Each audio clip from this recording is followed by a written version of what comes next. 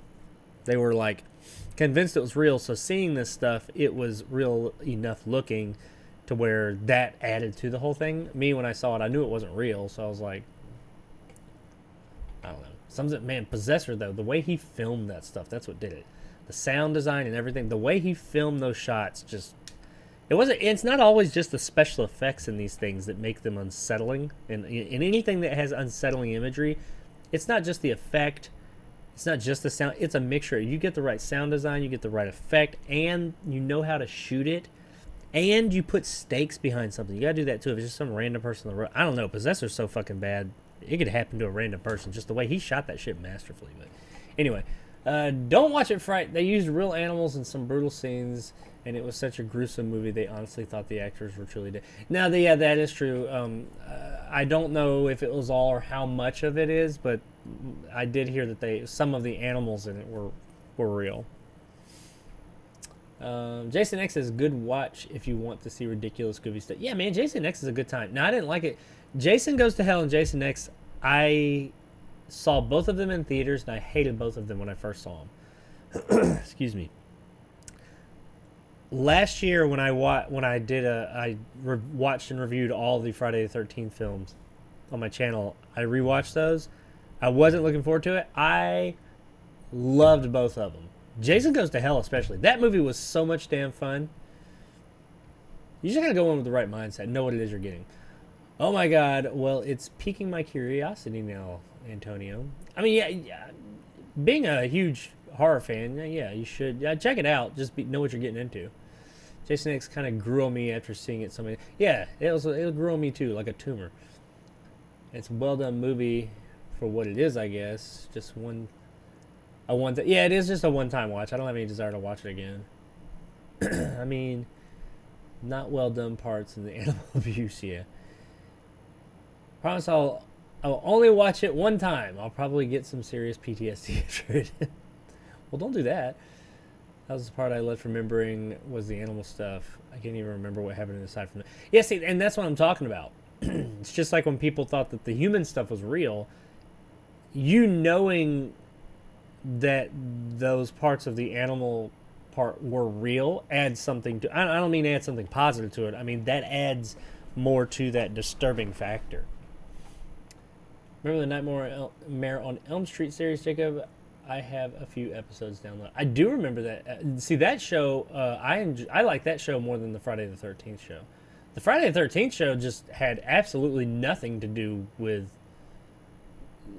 I mean, it was kind of goofy.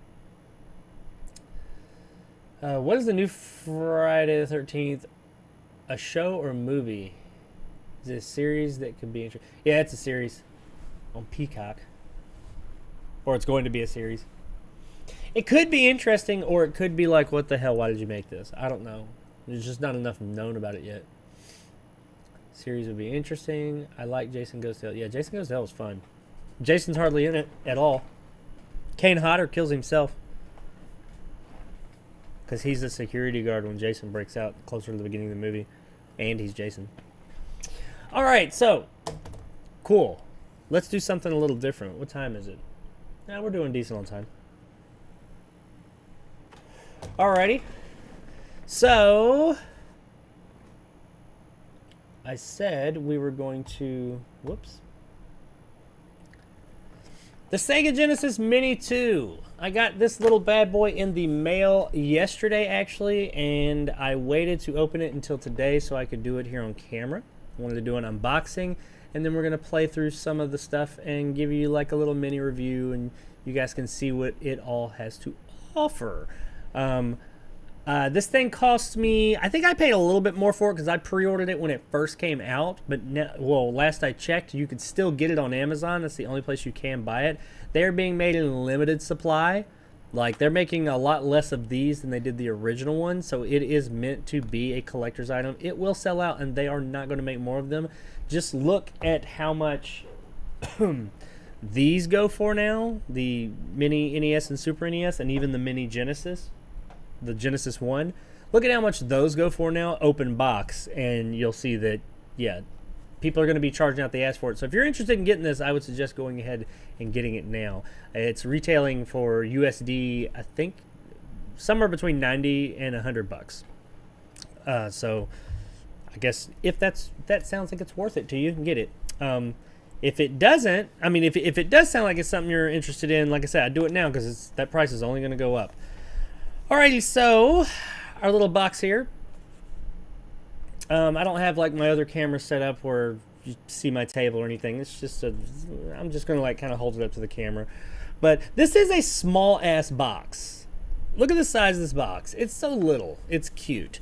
It's a little bit of a rectangle, much like the original Genesis box. I have a Genesis box, but it's like falling apart and it's in the other room. I didn't want to bring it in here, but this is a bit more square than the original Genesis box was a bit. Well, of course, it's much larger too.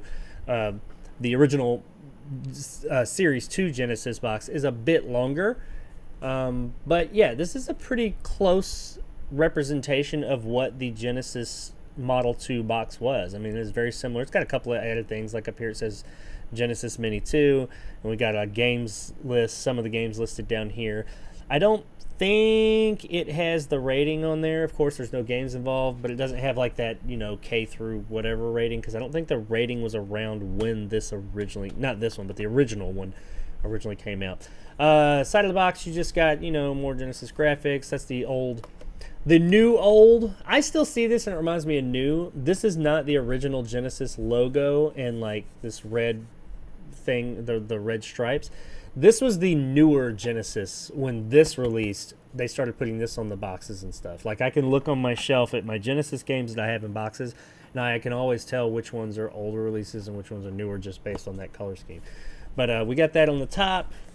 On the bottom, we just got, you know, stuff telling you, hey, do this, don't do this. That's what's on there. And on the back, we have a list. Does it list all the games? I think it lists all the games. Says 12 classic title, the Sega CD. It has 12 classic Sega CD titles, 41 classic Genesis titles, 7 bonus original titles that are Genesis. I think there's actually a Master System game on here too, if I remember correctly. But it may, I don't know if it specifically says Master System. People have been asking for a mini Master System for a while. Includes the following 60 classic and bonus titles. Yeah, I'm not going to read through all of them, but it does list them all on the back. You get 60 in all, which that's a really, I think that's the most I've seen an official release as of yet. I think the Nintendo, like the NES had like 20 something, the SNES maybe like 40 something. I'm not sure about the mini Genesis 1. I do not have one. I want one. I don't have one. I have a full-size Genesis, which we're going to look at the difference in these here in a minute, but I don't have the mini Genesis 1. I do want to get one though. But let's open this bad boy up. I'm going to go out on a limb and say there's probably not much to it because this is an itty-bitty box. And there's a controller, wires, and a system in here. So this thing is going to be really damn small. So here we go. Pop the top. Just got this little flap. There's no stickers holding it closed or anything. So there's no tape. You know, usually you get the tape across the top. There's none of that. These all do come from Japan. So that's why it came out on the 27th of October. Today is the 1st of November, but it took it shipped on the 27th, I guess. So I got it. What is that? 7, 8, 9, 30. I got it 3 days later from Japan. That's really fast, actually. Damn, Amazon. Any other time I order something from overseas, it takes much longer. But all right, let's open her up and get these little flaps here. We got this kind of like cardboard piece that comes down. I don't know which part to pull out first.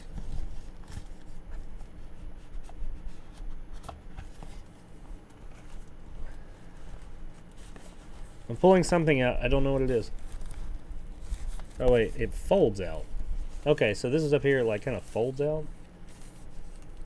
Wires?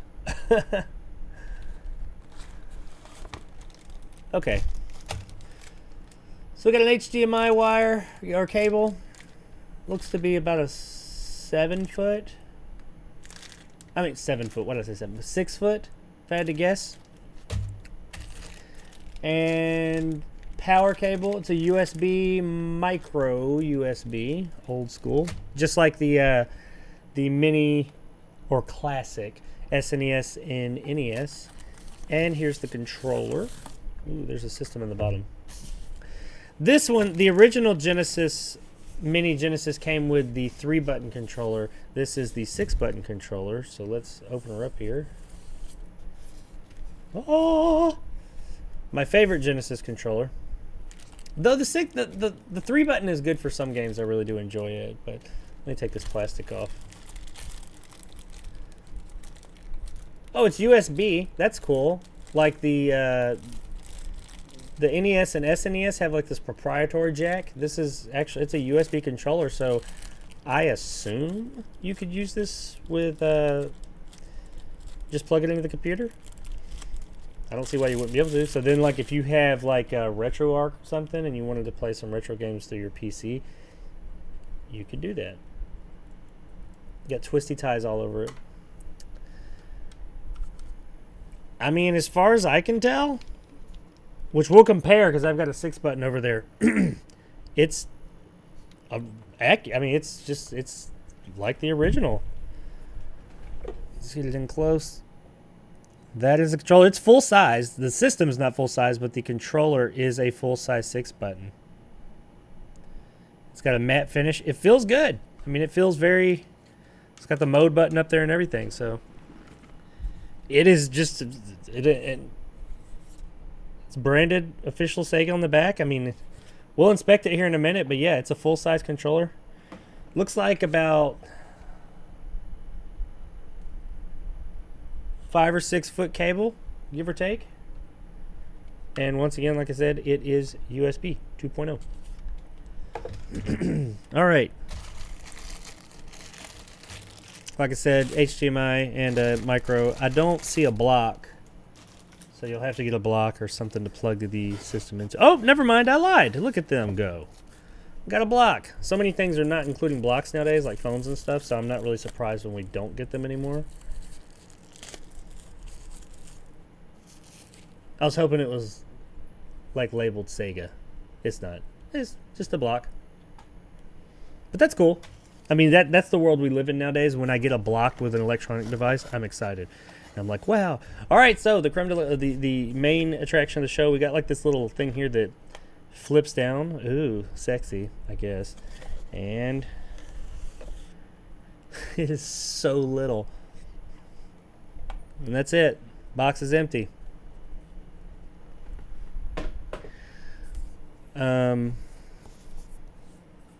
This is so small.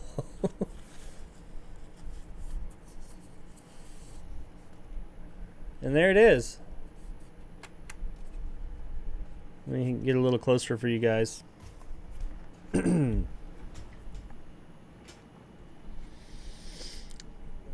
is the Sega Genesis Mini 2. It is very small and it is very thin, but as far as I can tell, it looks very accurate to the original. We're going to look here in just a moment in a little bit more detail. You see on the back you've got the power, the micro USB, and the HDMI. That's all pretty standard for these micro consoles. On the bottom, what I think is kind of cool is we've got this little door, which I'll see if it pops off. It looks like it does. It does. This is where you attach a Sega CD, and these two clips here, that's what locks it into the Sega CD. Well, you got like a little metal plate that locks on here and then locks on. Well, on the original.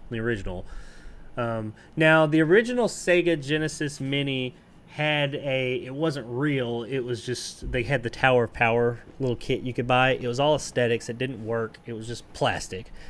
And like it was a Sega Genesis or Sega CD you could attach your mini Genesis to. It did not add any functionality. I do wonder if we're going to get a side loader for this one. But yeah, that could be cool. Let's see if this pops off. I mean, I see it does. Let's see what's under it. There should be, in the original, there's like a chip right there.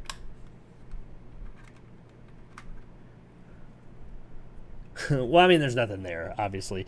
In the original one, you got like a little expansion chip right there that plugs into the Sega CD, but yeah. So, I mean, what does that do? Nothing. In most consoles, that would just be a molded part. They'd probably put the little lines there for it, but it wouldn't, can't get this back on. Oh, there we go. But it wouldn't, that's a neat little detail. It does absolutely nothing. It adds nothing to it, but it's a cool... Oh, look at that! That's cool, too. The top opens where the cartridge goes in. Let me get...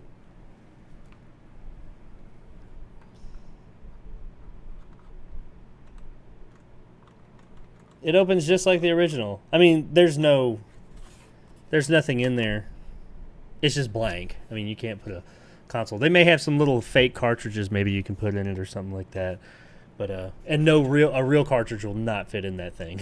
But yeah, man, looking at it here, overall, just first impressions, I would say it is, just going off of memory, I'm going to compare it to the real deal right there. It's very accurate. I think it's a little bit more matte. Not really, just the feel. It feels a bit more matte than the other one. The other one was a bit smoother, but I actually prefer this. But looking at it, it doesn't look that way. I just noticed it looks like between the reset switch right here, which is an actual switch, and, well, this is different. This is a switch, a toggle switch, back and forth. In the original one, it was a button. Like, this is a button, this is a switch. In the original, this was a button too. But that's I mean, it looks like a switch. But that's fine. It's still the same form factor. It just looks a bit different. I mean, it's got all the stuff on it, cartridge input, Genesis, yada, yada, yada, all the controller 2, controller 1. Of course, it's USB inputs on the front instead of the Genesis inputs. That's understandable. And it does say HDMI on the back of it real big. But that's where you plugged everything in on the original one. I mean, obviously it wasn't HDMI and USB, but, but yeah, the vents are in the same place. Everything, just looking at it, looks like an accurate representation. Now, let's look at the original.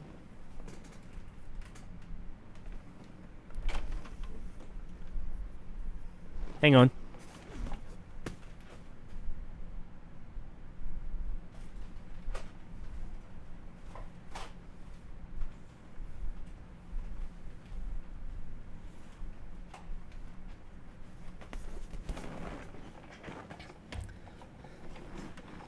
All right. So this is, well,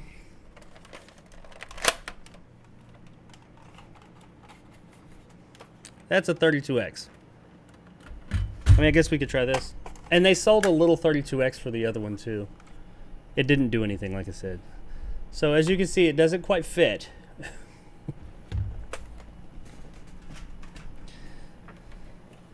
But here's my kind of a little scuffed up slightly Genesis. I need to clean it up a bit. But as you can see, it is very close. I mean, it's pretty damn identical. This finish, it's a little bit, like I said, it's a little smoother, but it looks the same. And this is a button, but the power button is an actual button too. That's a difference. Of course, you've got where the cartridge goes in. The back of it, like I said, over here, you got your inputs in the same place. They're just different inputs. Sides look the same. Now, there's that chip I was talking about, the expansion port for the Sega CD. This, like, plugs in, and the bottom you've got those same connect, like, little hook places, and the vents in the same place. Here they are side by side. Oh, you know what? I just noticed something else. Look here. You can't see it very well. There's like this little 3 lines. That's a hole. When you turn it on, that lights up on the original Genesis. That is not on the new one. But it's not a big deal. I wish they maybe just, like, the holes aren't there or anything. But all right, so here they are side by side for a size comparison. Let me bring it back. It is considerably smaller, but they are pretty damn accurate. I mean, there's I can't really pick out anything besides, the controller ports, of course, are USB and things like that, and that light. There's not much of anything that's different. It is a accurate model, all but smaller. So yeah, there's the Mini in comparison to the original. All right, so that's the console.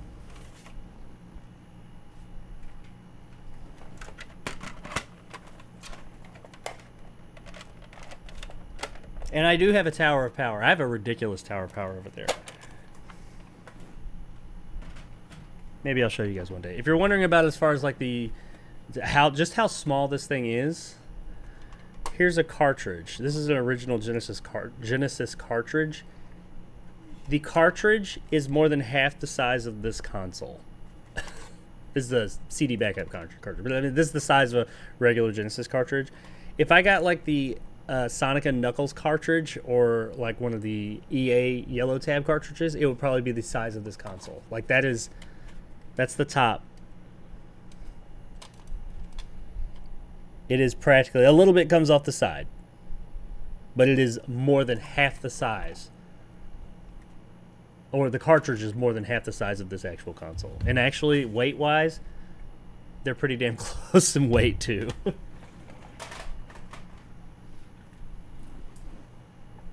Okay, but that's not the only thing. How about what we interface with for this thing? We'll compare that and see what we think. Let's see if they truly are that accurate in their shit. So, just for reference, this is the original Genesis controller. This is the kind that comes with... this is an actual Genesis controller. But this is the style that comes with the first Genesis Mini. And I do still like this controller. This is still a great controller. And for some games, I prefer this controller. Flashback. Love Flashback. Prefer this controller over that. But that's the original. We later on got... Man, they're so similar, it's hard for me to tell the difference. We later on got the 6-button controller. This is an original Genesis 6-button controller. And as you can see, there was a bit... They're similar in size. The original one's a little bit bigger. This was a little bit slimmer. And of course, it has the 6 buttons. Now, this is the original versus the one we looked at a minute ago. The one that came... today. Now, before I held them up there, they look, man, pretty damn identical. The black on the original is maybe slightly darker. The new one is, it might just be the lighting. Honestly, I got lights all around me. I can't tell. The lighting may just be the lighting, but that is really the only thing I can tell is maybe the black, the shade of black is slightly off. I gotta look to see which one's which. Okay, so this is actual Genesis controller. This is Genesis Mini controller. I mean, it's the same mold, man. This is just there's no difference. These are identical. Down to, well, the cord, the little cord thing you probably can't see. This piece right here is ever so slightly different. But I mean, that's really nitpicking. There is no difference in this thing. the little nipple nubs on the control on the button on the Y button and the B button are more pronounced than this one, but that's because I've been playing this one for years, and it's worn them down a little bit. They're there, but they're not as pronounced on as they are on this one. But that's because this is a brand new controller. This is not. So, yeah, if you're curious how the controller, because that's what you interact with, they are, yeah, they both say Sega Corporation made in China. Yeah, they're both, I mean, they are identical through and through. As far as their feel, like, this is the original one. I mean, I know what that feels like. It feels great. The new one,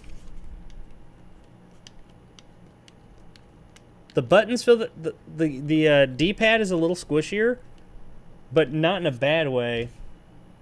This D-pad is just looser because, like I said, it's got years and years of use on it, and this controller's in fantastic shape. I've taken good care of it.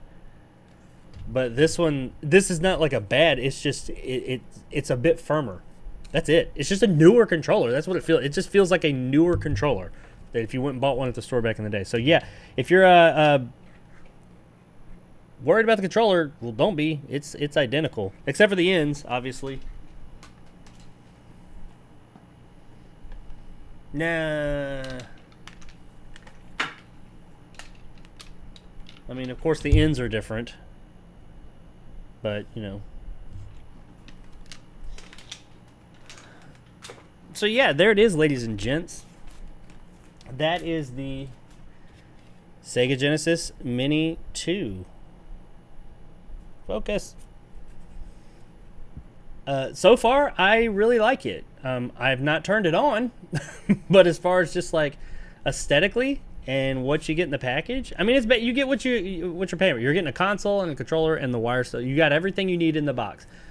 But I like, it's really cool. It's the attention to detail is what I like about Sega's over, say, the Nintendo. Now, as comparison to these, I meant to do that too.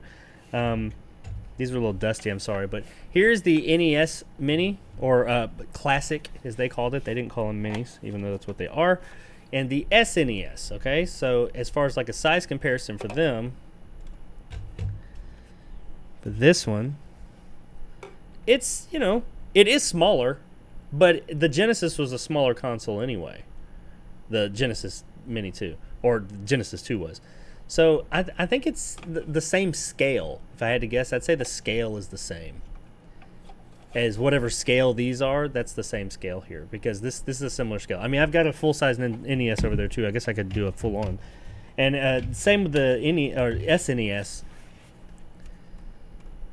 That's I mean, just eyeballing, because they don't sit right next to each other on my shelf, but they are close. That's about what you get. I mean, this thing's usually hooked. Well, my actual one is actually usually hooked up to a Sega CD, so it looks bigger. But yeah, their scale, that's about. I'd say they're about the same scale, whatever that scale is. So those of you that have these other micro console or mini consoles and you were interested as to like size comparison, there you go. Man, this thing is so fucking small. I can't. It just fits in your hand. Look, it's so cute. But yeah, well, I guess next thing to do is to play some games on it. Now, I'm going to wait till the end of the show to do that. So we're going to go on with the rest of the show, and then we're going to play around with this. We're going to end the show with that. So if you're interested in seeing that, stay tuned.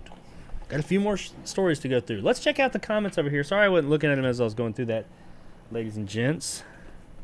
I dropped something. Oh, there it is.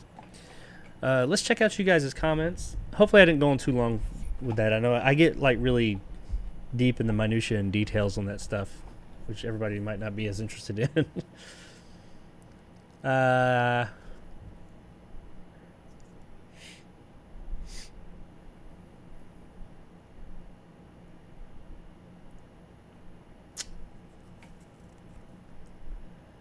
Antonio says, I wonder how much they had to pay for it to be exclusive to their platform. Peacock? Well, I mean, Peacock is Paramount.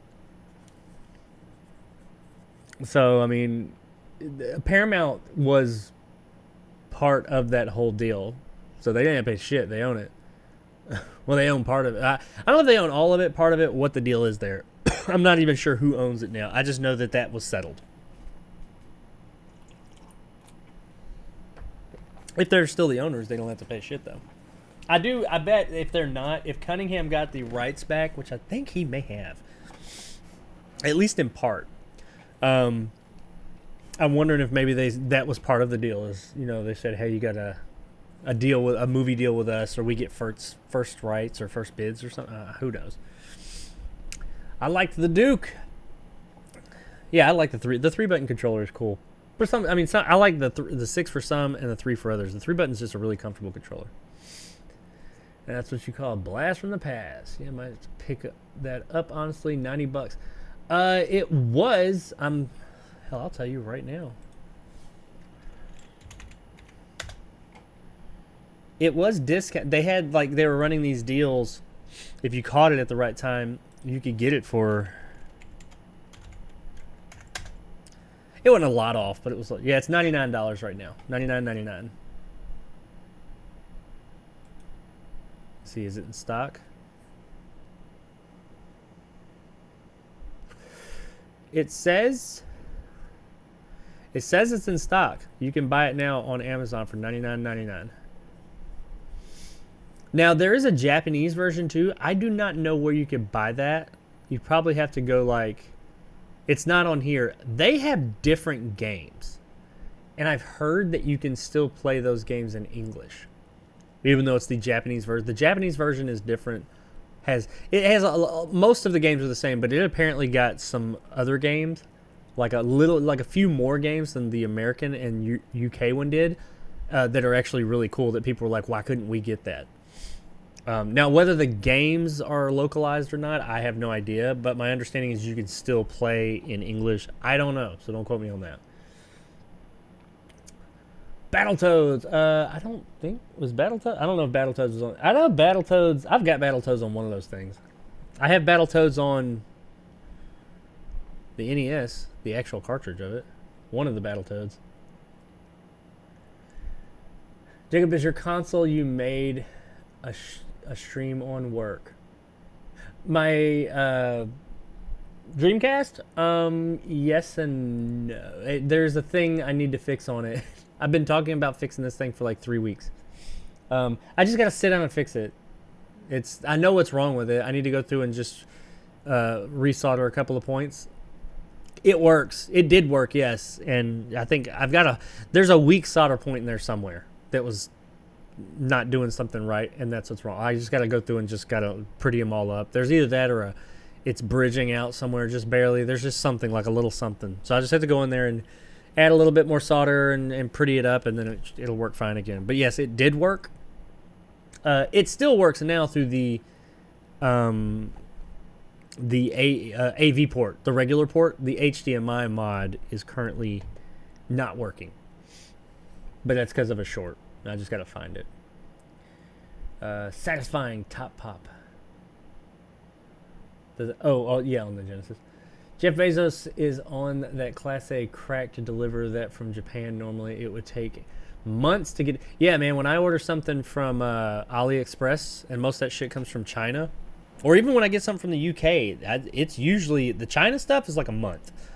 UK, I ordered a few things from the UK or like Poland and stuff like that, and they would take usually of 2 to 3 weeks. It's customs, getting it through customs. And also I kept getting these things saying the Royal Mail was having some issues or something. I don't know what's going on there. Fright could probably let us know. Jeff Bezos binge watching Breaking Bad. I saw it makes like 146K per minute. Holy shit. What the heck? That's the console. Yeah, that itty bitty thing. Yeah, the side port for the Sega CD. The Sega CD's over there. I didn't bring it over here. It's like when you get a pair of Nikes, but the air bubbles is fake because you got the kid size. Yeah, I can never be on shoes. They're so expensive in my size. Very sad. I didn't start wearing men's sizes until like 8th grade, and my friends made big fun of me when I was kids' versions of their shoes. At least you could laugh at them for getting the same shoes for cheaper. A smidge too big. like a size 12, so shoes, the life mission for me. Holy crap. Size 12? I can wear like between a 10 and a half and an 11. 11's too big, but I'm like 10 and a half is perfect for me. A 12? Damn. Do you guys use the same sizes we do over there in the UK? I don't think you do. Or you might. I don't know about shoes. I know some things like it'll say like UK size, American size. I don't know.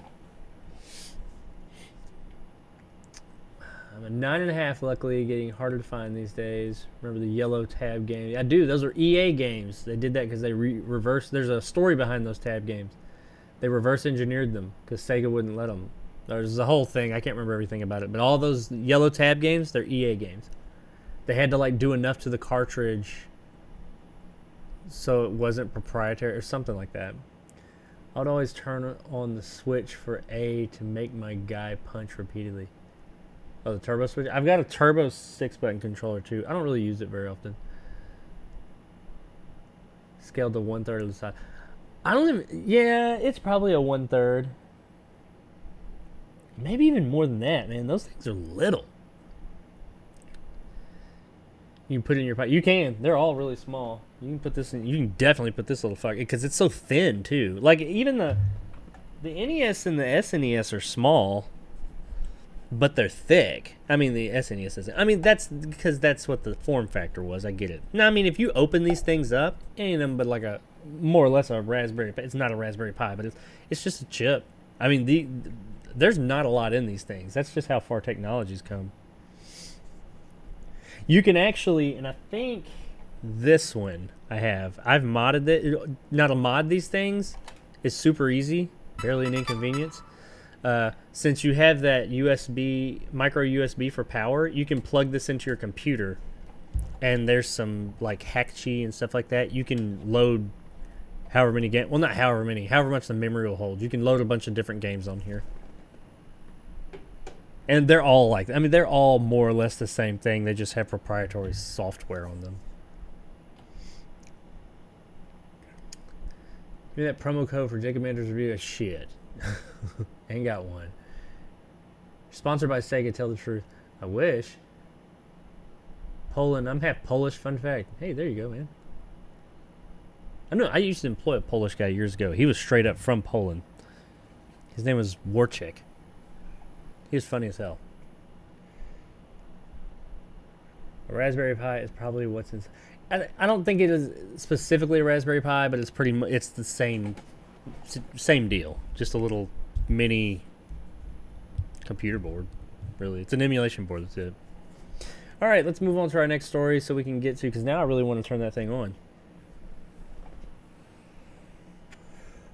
Well, I talked a long time for that. I'm going to have to cut that way down.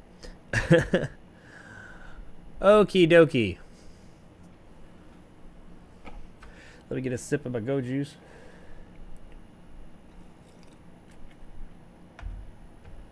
And here we go. Wrong story. Yahya Abdul-Mateen Part 2 has joined the MCU. That's right. Black Manta from the DCU now. And in the upcoming Aquaman in the Hidden Kingdom or Kingdom, whatever the Aquaman 2 is, he's going to be in that as well. He is now joining the MCU as Wonder Man. Who? What's the guy? The guy from Guardians of the Galaxy where he goes, who? That's what I thought when I saw Wonder Man. Who the fuck is Wonder Man? Well, let's find out. Abdul-Mateen will play the lead in the recently announced Wonder Man show. It was announced back in June that Shang-Chi and the Legend of the Ten Rings filmmaker Destin Daniel Cretton joined the project to direct and executive produce, while Hawkeye co-producer Andrew Guest will serve as the head writer. Plus, award-winning actor Ben Kingsley is set to reprise his role of Trevor Slattery, the washed-up actor who portrayed the Mandarin in Iron Man 3 and was apprehended by the Ten Rings terrorist group to become a prisoner of the real Mandarin in Shang-Chi. Shang-Chi, whatever, however you pronounce it. I call it Shang-Chi, whatever. For those of you that are wondering who the hell is Wonder Man, I know who Wonder Woman is. Who is Wonder Man? Is this another one of those situations where Marvel took something from DC and made their own thing? I don't know about that. But here's a synopsis of who Wonder Man is, in the comics at least. Wonder Man, in the comics, is an Avenger that was created by Stan Lee, Don Heck, and Jack Kirby in 1964. Real name, Simon Williams. He was the heir to a munitions company called Williams Innovations that rivaled Stark Industries. While competing with Tony Stark in business, he also ended up as a foe on the battlefield as well when Williams gained ion-based powers while teaming with Baron Zemo prior to ultimately joining Earth's mightiest heroes, the Avengers. While a part of the team, Ultron stole his brainwaves while he was in suspended animation to create the Vision. It goes on from there with some stuff with Wanda and, Scarlet Witch and all that, but it gets really out there. So yeah, I highly doubt that this guy's going to be the comic book version, or at least a lot of this stuff's going to have changed because some of this stuff's already happened, like Vision already exists, or maybe that's how Vision's going to come back for that new Vision Quest show that has been confirmed now, by the way. Okay, another Disney Plus show of another Marvel character that more or less nobody knows who the hell they are. And yes, if you're that one person who knows who Marvel Man or Wonder Man is, that's great, but you gotta, even if you're the biggest fan, you got Wonder Man plushies and everything in sheets, you gotta admit, most people don't know who the hell that is. They think it's somebody making fun of Wonder Woman. No, this is Wonder Man. He has ion powers, which is kind of what Tony Stark has, except his aren't like, this guy looks like they're like seeping out of him and stuff, so I mean, I think Abdul Mateen II is a good actor. I've liked him in the stuff he's been in, even Candyman, even though that movie had issues. I thought he was really good. I think he was really good as Black Manta in the Aquaman, or the first Aquaman. I haven't seen the second one.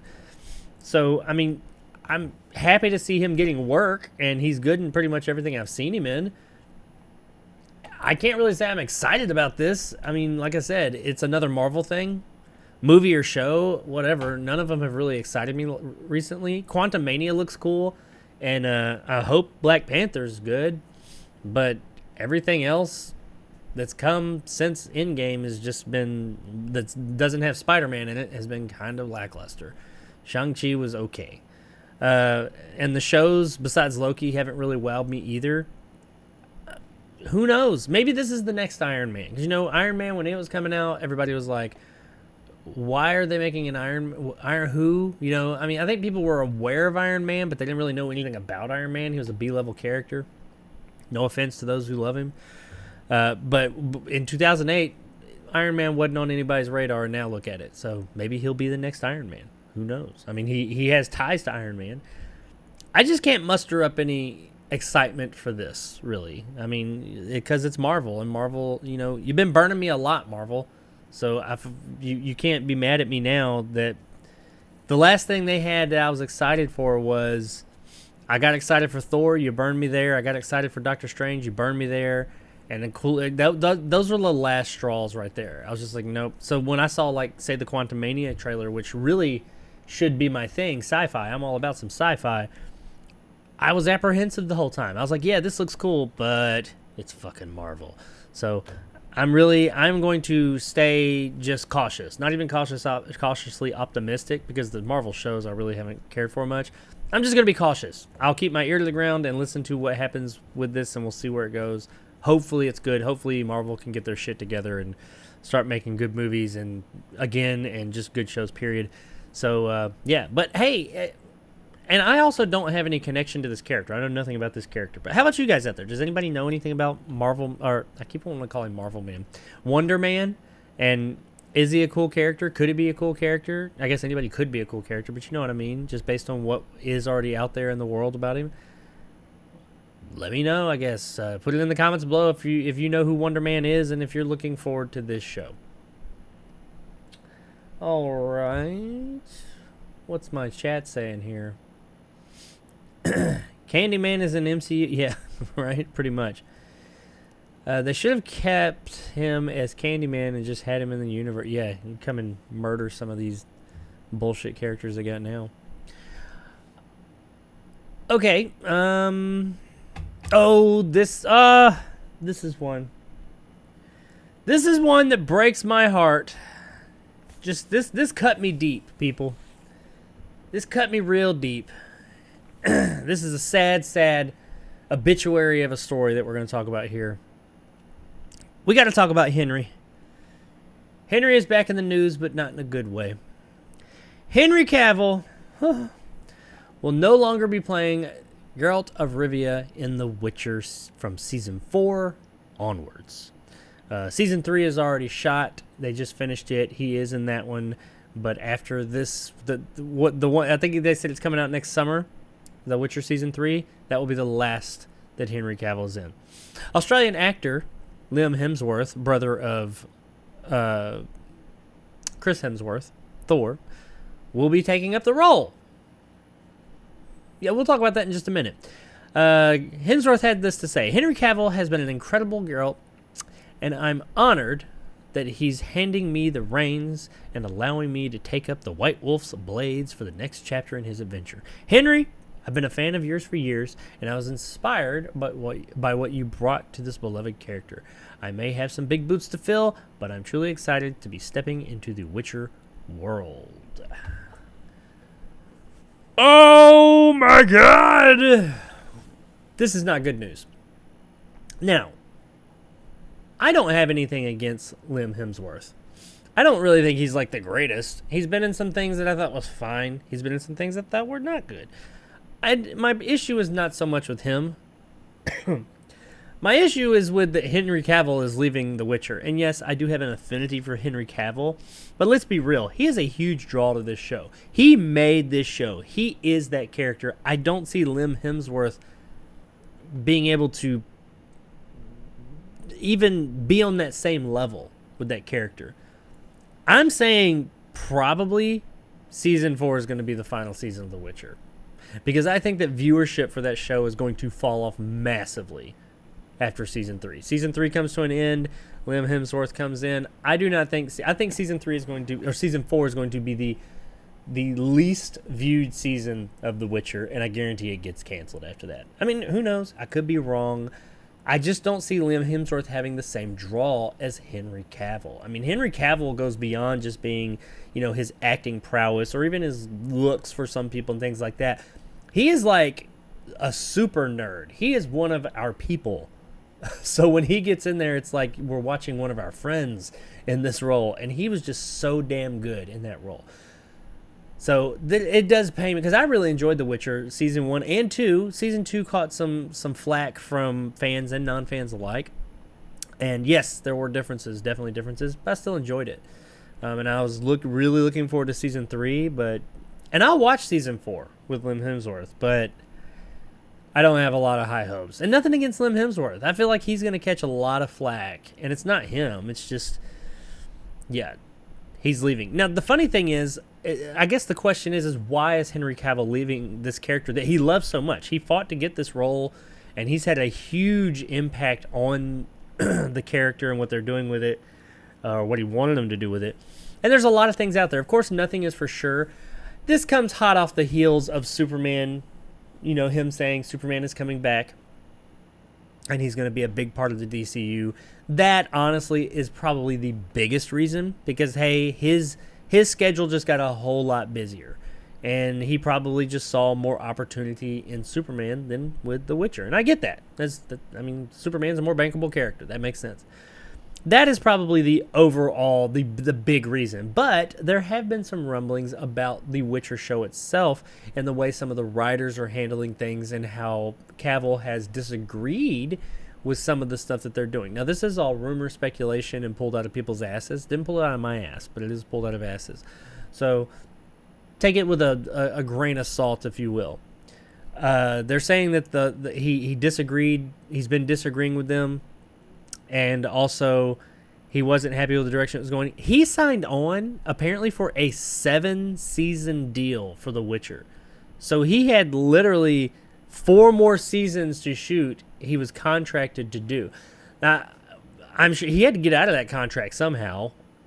I don't know how that works, if he had to pay or what happened. He seems happy with everybody. I mean, he's still promoting season 3. He's still like on board. He's like going on and wishing Hemsworth well and kind of like fostering him into the role. So it doesn't seem like there's any bad blood there. So I guess they let him out of his contract, maybe. Who knows? But I do wonder if maybe it was just because he's such a force to be reckoned with that show. I wonder, since maybe there was starting to be a divide between the writers and the creators and him, that maybe they all just said, maybe this is the best time. We'll let you out of your contract if you go peacefully and just keep on doing the stuff. And he was like, you know what? That's best. I wouldn't be surprised if something like that was going on. Once again, this is all just speculation. No one knows, as of right now at least, what really happened. But Superman definitely had a part to play in it, because Superman is always going to be a bigger draw than The Witcher, is what it is. But man, this sucks. That was fun while it lasted. Because nothing against Hemsworth. He's just not. He's right. Those are big boots to fill, and I don't know if you can fill them. I'm sorry. I don't know if you're ever going to stand up. This is going to be one of those situations, even where if the show does continue on and he does good in the role, I feel like it's going to be one of those situations where whenever you're watching it, even if he's good and the show is still good after that, I feel like you're always going to be thinking about Henry Cavill in that role, because they're just, I don't know, they're two different. Who knows? Hemsworth, he might like pack on the pounds and get ripped and work. He might come out as Geralt in a year or so, or probably more like 2 years on season 4, and we're just like, holy shit, I never saw it. He was amazing. But as of right now, I don't see it. And I think Henry Cavill, just as not even just his acting and looks and all that, and just what he himself, just being a part of it, brings to this show, he's taking that with him too. So I don't know. I'm upset about this. I was a big proponent of The Witcher. I was a big fan of it. So that sucks. But it is what it is, I guess. Moving on to bigger and better things now. He had his reasons, I suppose. But let me know in the comments below. What do you guys think? Were you a fan of the Witcher series? I know season 1 was a little bit hard to get into, much like the book. But season 2, I thought, brought that narrative structure to the show that it greatly needed. Were you a fan of that? Did you enjoy the show? Were you looking forward to season 3 and hopefully a season 4? Are you saddened to hear that Henry's not going to be on board anymore? Or do you just not give a shit? And you're just like, The Witcher sucks, or I've never seen it and I don't care. Let us know in the comments below. All right. What else do we have? Oh, 2 little small stories. One of these, ooh, Fright. You'll be interested to hear about one of these. Well, maybe somewhat interested. What are you guys saying over here? They should have no association with Wonder Woman at all. I don't think so. I mean, Wonder Woman's DC, Wonder Man is Marvel, but you know, especially back in the 60s and 70s, they were both just taking pot shots at each other. Now, I will say that in most cases, DC came up with the character first, and then Marvel came in and created their version of that character. I mean, Iron Man is Batman. More or less.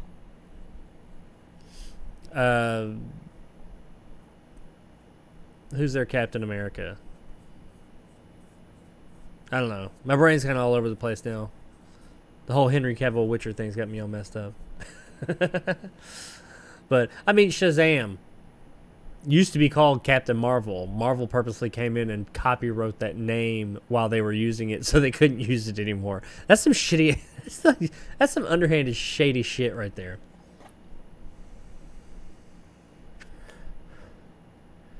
Dr. Fate, Doctor Strange, you know, they've all got... There's a doppelganger on either side. Oh, poor Liam. Not getting the love like his brother Thor. I mean, let's be real. Liam Hemsworth does not have the same charisma that Chris Hemsworth does. Chris Hemsworth just has a natural charisma. Liam Hemsworth, he goes for the more that stoic kind of look thing, and he kind of pulls it off sometimes, and other times it's like... he reminds me of Jai Courtney. Liam's going to rank it. Henry Cavill is just a great guy. He is, man. He's like our person. Oh, tank it. Probably took a buyout. I'm sure.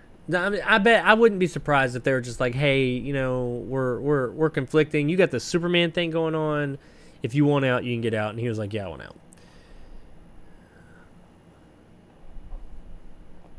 Brought him in for half. Cavill's a free man now.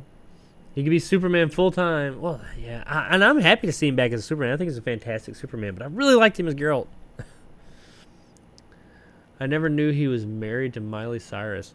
Yeah, yeah, that is right. He is, isn't he? Is he still? I don't know. I forgot all about that though.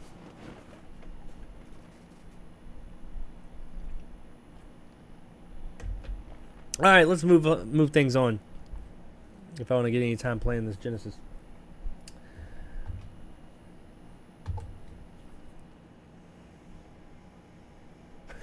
Here's a quick little story. Let's talk about Venom. Venom 3, more specifically. Yes, it is a thing. It has been greenlit. It is happening even after Venom Let There Be Carnage.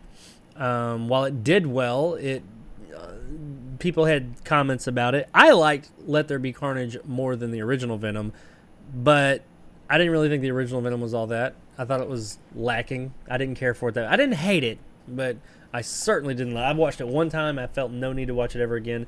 Kind of the same thing with Let There Be Carnage. I did enjoy Let There Be Carnage a bit more, but it just both those movies just feel like there's something off about them. They just can't quite get it right, like they're missing something. Well, a director has been hired. Kelly Marcel will be directing Venom Chapter 3. Just called Venom 3. I called it that. She served as co-writer on Venom and was the sole writer of Venom Let There Be Carnage, based on a story by Tom Hardy. Marcel will once again be writing the third film based on a story by Hardy. Hardy and Marcel have been on the same page, reportedly, have been on the same page regarding where to take the Venom story in the third film, with it currently being intended as a conclusion to the series. So, it sounds like they're trying to maybe not put an end to the Venom character, but this Venom storyline, I guess, that we've had since the first Venom, which I mean, they're all connected, but I don't know how much of an overarching story's been going on, but whatever. Okay, so Venom 3. What do I think about that? Well, quite honestly, after Venom, I didn't really care for it all that much. Venom Let There Be Carnage, I thought was a bit better, but I didn't love it. I love Tom Hardy. I really think Tom Hardy's a great actor, but I think Tom Hardy is one of those actors who, when he has the right director who can kind of keep him on a bit of a leash, I think he can be fantastic, and the stuff he is in can be fantastic. However, if he's with a director that can't wrangle him, keep him, in line, I think maybe he goes a little bit out there. Case in point, Capone. Watch the movie Capone if you can make it through that piece of shit of a movie. That seemed like a movie where Tom Hardy was given free reign to do whatever the fuck he wanted, and that's when you saw some truly insane shit going on. That movie was a mess. Now, Hardy has a lot of say as to what happens with Venom. He's credited with the story for this movie and the second movie. I don't know about the first one. And he's a producer. He's obviously the main character. So he's got a lot of sway there. And I'm just wondering, is that what it is? Do they need someone to come in and kind of reel him in? Or is it something else? I don't know. Maybe these stories are just a little bit light. And they need somebody to come and add something to it. And maybe she's the one. But I mean, she did Let There Be Carnage. She's been involved with all the Venom movies in one way or another all this time. So she's at least familiar with the character. I'll give her that. I can't really say I'm excited about this. I mean, I'm not hating it. I'm not disappointed. I'm sure I'll see it. I just, given the past two have at best been okay, and at worst been just didn't really care for it. The third one just doesn't really get me all riled up. I mean, like I said, I'll see it, and if it's great, which I hope it is, then I will sing its praises. But as of right now, this news really doesn't do much of anything for me. The only good thing here that I will say is that, like I said, all these people that are involved in it they've been involved with this character. They know the character. They know that world. So at least there's that, I guess. Yay. Well, that's really it. There's nothing else to say about this. What do you guys think? I mean, is anybody else out there? Is it just me? I mean, is there a huge crowd out there? Now, I like the character of Venom. but just the movie, the cinematic Venom, just hasn't really done it for me yet. Like I said, second one was okay. It was better. But still, it just, I don't know. There's like these movies are missing something. And there's no indication that the third one's going to be any different. Hopefully it is. It's got the same writers, same based on the same story from Hardy. The same writer is writing it. She's just directing it now too. So, I don't know.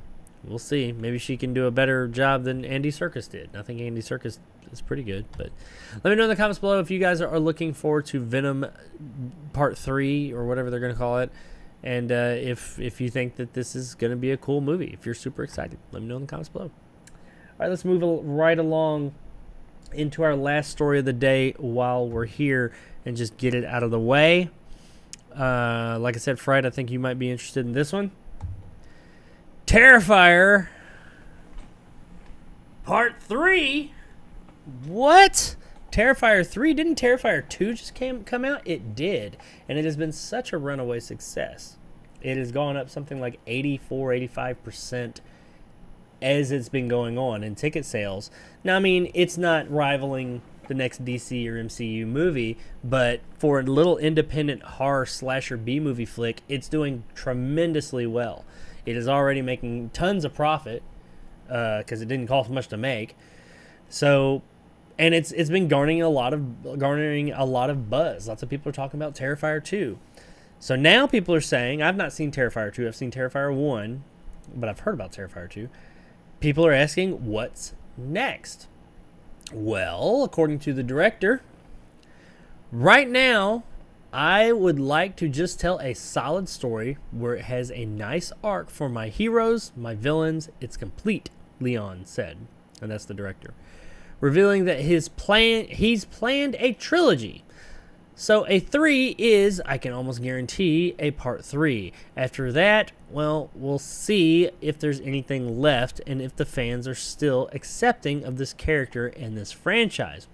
I pretty much have the entire treatment ready for part 3, but it's getting so big that it could potentially split into a part 4 because I wouldn't want to make another 2-hour, 20-minute movie. Now, that is one thing I've heard about the second one. It's almost 2.5 hours long, which seems ridiculously long for just a slasher, like B-horror movie. But hey, people are liking it. But he says he doesn't want to make another one that long, so his story for 3 is getting so big, he might actually split it into part 3 and part 4. But part 3 is definitely coming.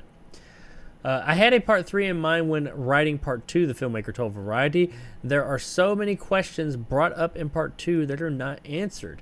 And that was part of the design because I know I'm going to do part 3. So there it is. I mean, it's more or less confirmed. Part 3 is coming. No, we might get to part 4 as well. On the series continuing on beyond that and becoming bigger and bigger as it goes, like some of these series do. He says, my fear is that eventually the well is going to run dry. We're going to wind up jumping the shark. There will be nothing left to say with this character. It could be devastating to the franchise if latter sequels ended the current hot streak. It happens with a lot of franchises, and I'm still a huge fan of. I've watched all these part 10s and part 13s, but sometimes that could really ruin the franchise. Yes, sir, you are correct. Most times when these horror franchises go on for just well beyond their shelf life, they get so out there and ridiculous because they got to do something to try and keep it all fresh and clean. And they typically are unable to do that, like we were talking about Jason earlier. Oh, excuse me. Sometimes, like he said, the character, the franchise just doesn't have it in it. But they keep going with it anyway. So I'm hoping that him knowing that, walking into this thing at the inception of it right now, who knows, in 5 years, Terrifier might be a big, huge name out there that everybody knows. And it might be the next Friday the 13th or the next Nightmare on Elm Street. I do hope that he recognizes when that well has run dry, as he said, and he just ends it. But it doesn't sound like that is what he's doing now. It sounds like he is gearing up definitely gearing up for part 3 right now, and possibly even a 4th. So if you're a fan of Terrifier and Terrifier 2, get ready because you are getting a whole lot more Terrifier coming sometime soon. It didn't take him as long to make the second one as the first one. The first one took a long time to make. The second one didn't take as long to make. It only took a few years. So I imagine with the success of the second one, we'll get this third one fairly quick. Will it be as early as next Halloween? I don't know about that, but definitely by the following Halloween. But me, myself, like I said, I haven't seen part 2. I can't speak to it, but after seeing part 1, while it's got some rough scenes in it that are pretty gross, it was a good time. It was just a B movie. This is not a deep movie at all. The first one wasn't, at least. But it's still fun. It's still fun and just over the top and just really violent. So, but you guys let me know out there. Are you a fan of Terrifier or Terrifier 2? Are you really looking forward to a Terrifier sequel? Are you happy to hear that at least a third movie is confirmed, possibly a fourth? What do you guys think of that? You looking forward to seeing it? Let me know in the comments below. Alrighty then. That is the show, more or less. I am going to switch over here in a minute, and I'm going to hook this bad boy up, and we're going to play it and see what all it has to offer. But as far as, let me do my little things here. As far as the show itself, the Almost Awesome Show, episode 32, that is all I got. You guys out there, thank you for hanging out. Let me know in the comments below what you thought about all those stories. Just to remind you all, if you weren't here for the beginning portion, the show is going to be going down to weekly instead of twice a week. It is going to be on Wednesdays now for the time being. May go back to twice a week at some point, but as of right now, the past few weeks, I've just noticed there's not enough news for me to do this twice a week for 2 hours. So I thought I would rather just take it down to the one show a week for now. Where it goes from there, I don't know. It's ever evolving. I do plan on still doing that, but it's also going to free me up time to do more reviews and other things, and also give me more time to tweak the show and make it more interesting, so when that once a week show comes about, it will be a better show. I will also be doing individual videos if it is something newsworthy that comes out I want to talk about that is far enough out from when the next episode will air. I will just shoot a video, just a standalone video for that, possibly live. I don't know. I will do those news videos for that though. But I also want to focus on getting some more review content out to you guys and just some other original content of all these different ideas I have. But did want to say thanks you guys for all hanging out and for this part of the show. If you're interested in the Sega Genesis Mini, just hang out because I'm going to switch over to that here in a minute. But thanks for hanging out with me this week. Thanks Fright and Antonio. I know you guys have been the chatty ones in the comments. I appreciate you guys for that. Antonio, I appreciate that super chat earlier. And I will be back, not tomorrow. Oh, did I freeze? I froze. Hang on.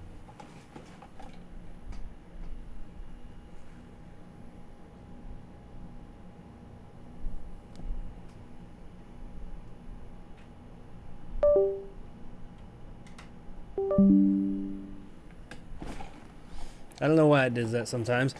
But yeah, I will be back not tomorrow, Wednesday, but next week's Wednesday. So in 7 days. 8 days, technically, but you know what I mean. Same time, though. 2 o'clock my time, whatever time that is, wherever you're at. I'll put the little posts out saying, hey, I'm going at that time. But it will only be once a week, at least for the time being. If news starts picking up and I start seeing that there's like a shit ton of news again where it makes sense for me to do 2 shows a week, I absolutely will. But right now, I'm going to take it down to the one, so I'm not just like reporting on things that just I usually wouldn't, just to have content. So anyway, what are you guys saying over here?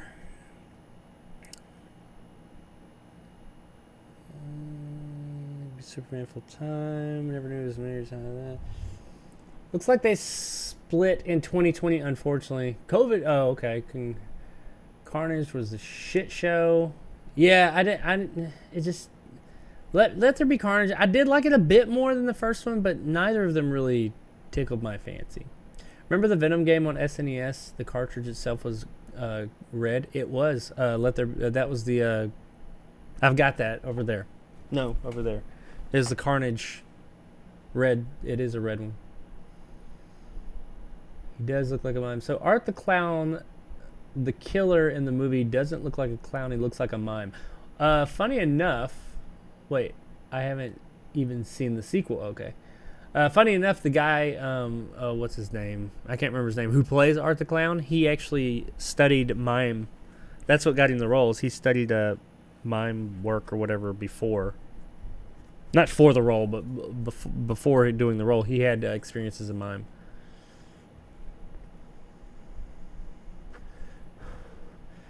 But that split kill in the first one was crazy. Yeah, that was. And he's just sitting there like doing all that. Shit with that baby was really weird too. What's it going to do with the third part sounds like what they're trying with the strangers. Yeah, that whole strangers thing, I'm real confused as to what they're doing there. We'll be here regardless. Thanks, Antonio, over on Twitter. I mean, Twitch. Great show today. Sad that Nick didn't give us a surprise cameo. Yeah, I know. He was working last night, and also he just moved. He actually moved. Before he was moving, he was still in his place. He's actually moved now. Definitely great show today. Thanks, man. All right, you guys give me just a second to hook this thing up. I've already got the cables actually for. I stole the cable because I knew the cables were the same. I was pretty sure they were, so I just am going to use the cables I already had hooked up. So you guys hang tight for about shit. Give me about 1 minute. I'll be right back.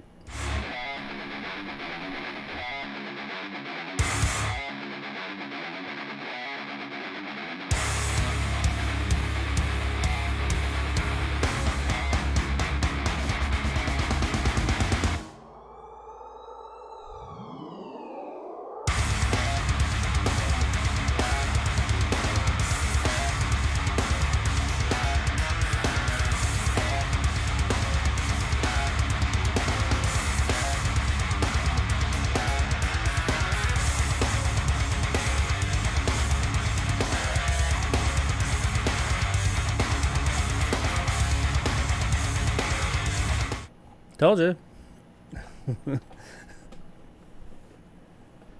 It's already hooked up and ready to go. that was easy. The controller. Now I hope this works. I mean, first of all, I've never turned this thing on, so I don't know if it'll work. But I haven't. I just plugged it in here. I think I plugged everything in right. We'll see if we get sound. I know sometimes the sound was kind of weird on here.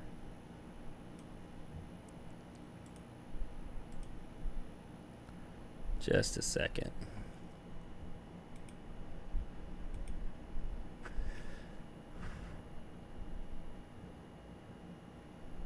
How did I do this? I remember. Let's just try this. See you soon. Well, I'm excited for Terrifier 3. I know I only saw the first one, but it's really good. Yeah, I thought the first one was pretty cool. I hear the second one's really cool. I had a chance to see it like a month ago when it first came out, and I just didn't. I didn't think it was going to be anything. If I had known, and this is kind of sad. I'm not saying I had no interest in seeing it, but I didn't really know anything about it. Had I known it was going to blow up the way it did, I would have gone and seen it and done a review early on. But it really, it blew up, came out of nowhere. Good word of mouth. All right, let's turn this bad boy on. You guys, once it starts, let me know if you hear anything.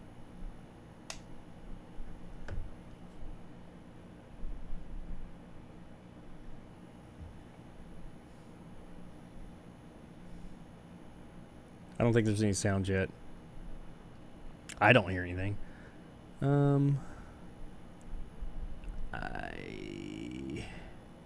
I forgot how to make. Oh, there we go. Okay, it's been so long since I did this.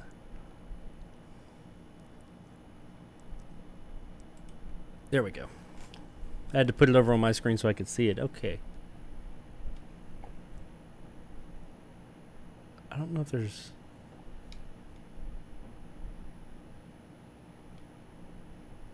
Is there supposed to be sound? I know there'll be sound. Okay, I can't hear it, so I doubt you guys can.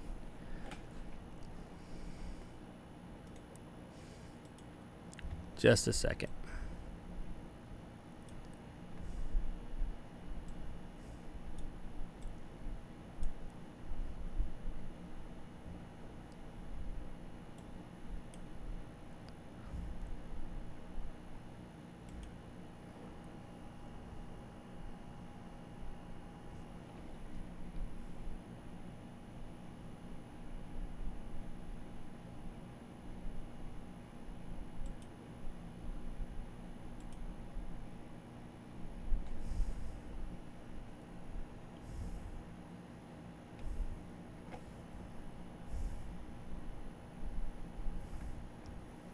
Well, shit. I still don't hear it. I know I had issues with this before. I think it was that one. And then here it is. I think it was output desktop audio.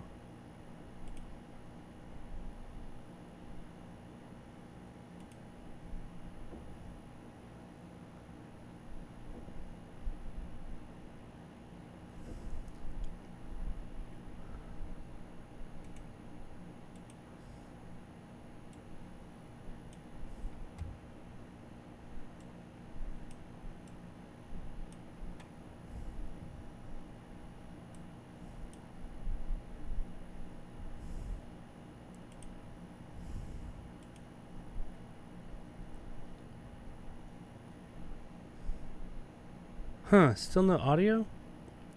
That's weird.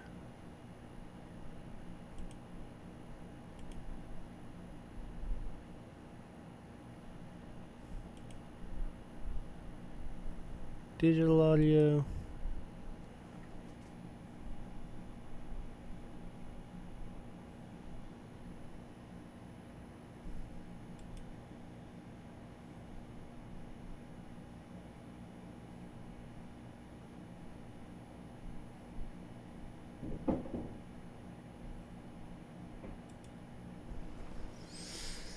This is frustrating. Getting the sound to work on this fucking thing is irritating sometimes.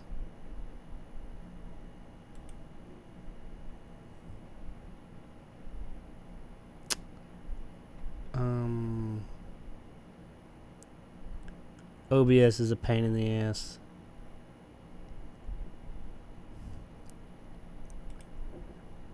I think there was this deal over here.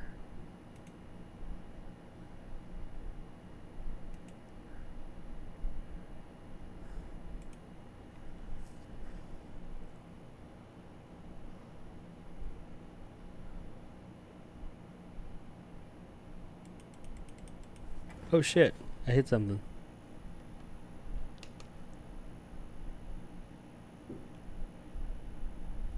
Oh, I think that was just a demo.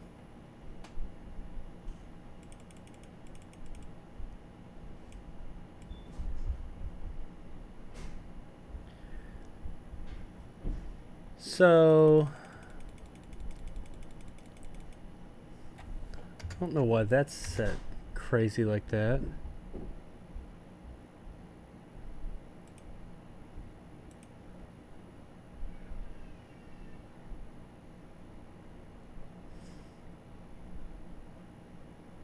Desktop audio, capture card.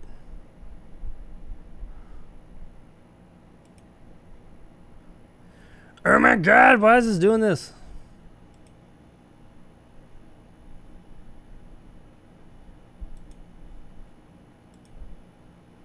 Let me try this.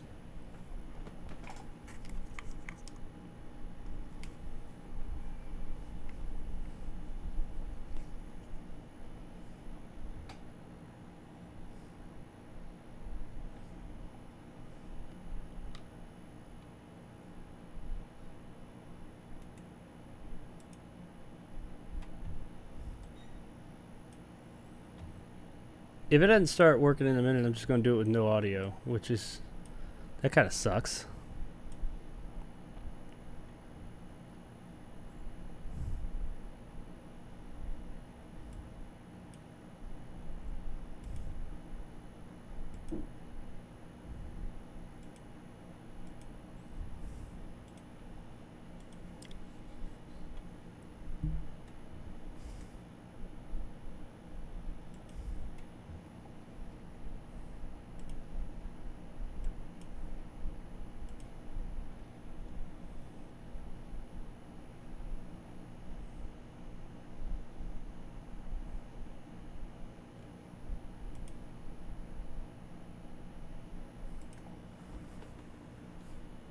Okay.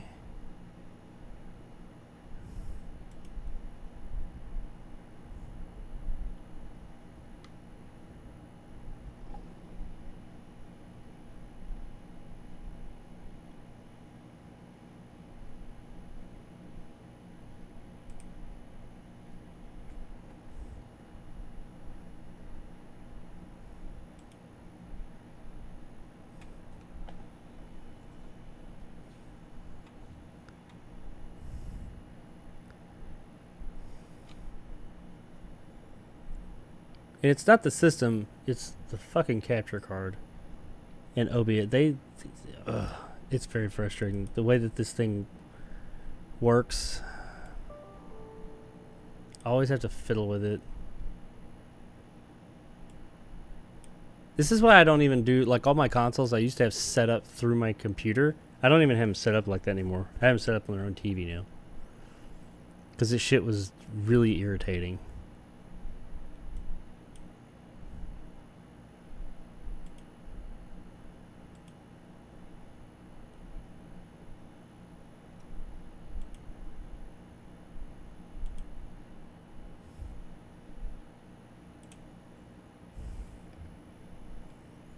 Well, now.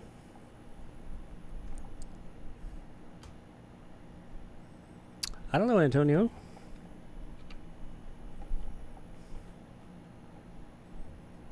I do not know. Capture card. Advanced audio properties.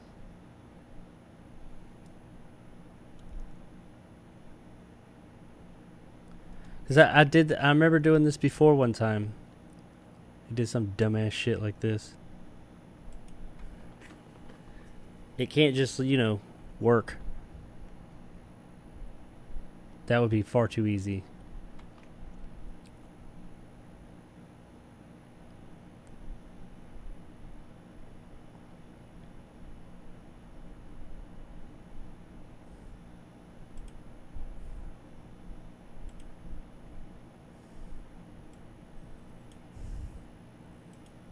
Let's see what this does.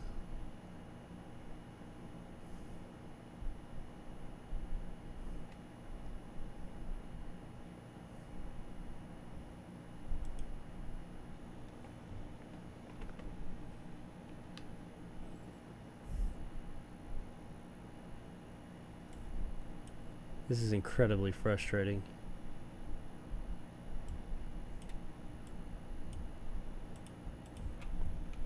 I know you guys can't see it, but I am, like, fiddling with settings. I'm sorry.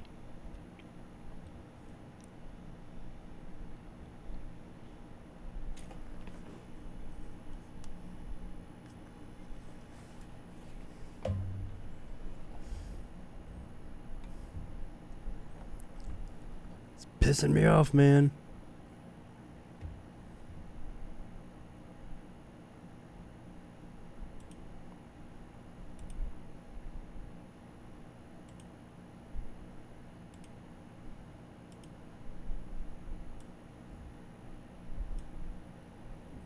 I'm going to try one more thing. If this doesn't work, I'm just going to play it without sound. Which sucks, but hey, whatever.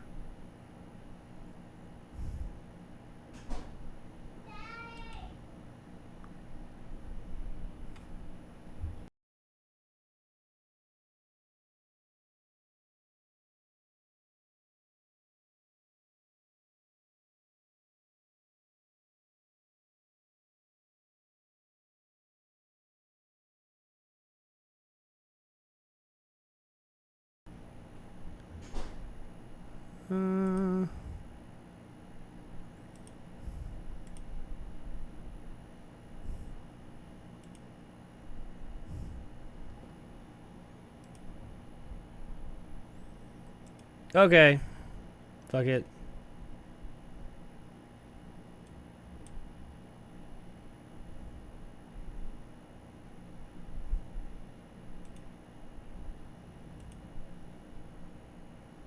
Fuck it.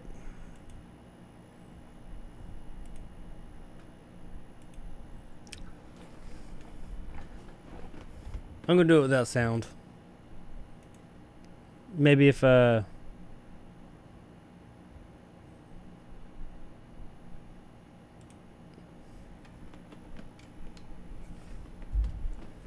which sucks because the sound is, you know, a big part of the whole situation, but, you know, whatever.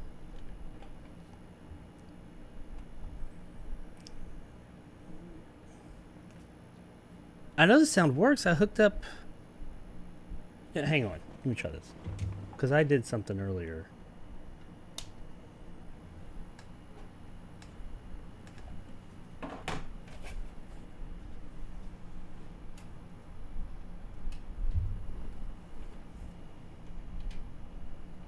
I tested it with my mini NES earlier. And it had sound, I'm pretty sure.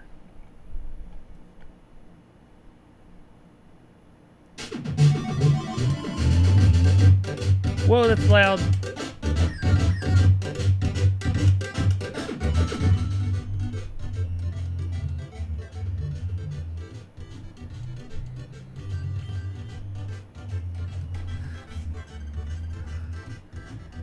Let's play with that. Can you guys hear that?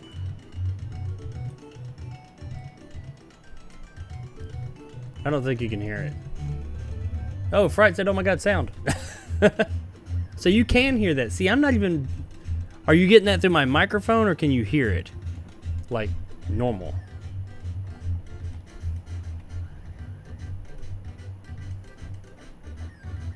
Like... Tell me if you can hear it now.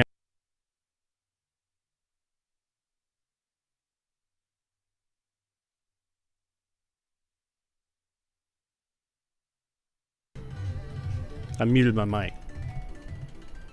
Oh, Antonio said no. Alright, that's fine. But I have sound now, so I think I can work with that. Because if I go here...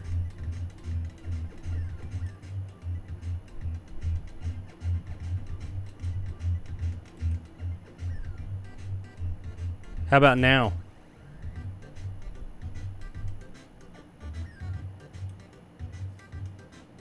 I can hear it, Fred said. You should be able to hear it like normal now. Can you hear it normal? It's really fucking loud, but... There we go. Alright, we figured it out. So we know the sound works.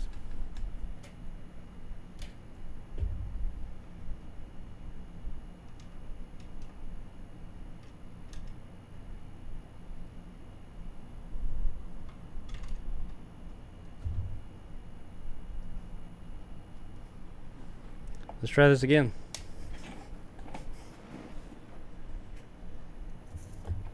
Cross your fingers. Hey! Can you hear it? I can hear it, so I'm assuming you guys can.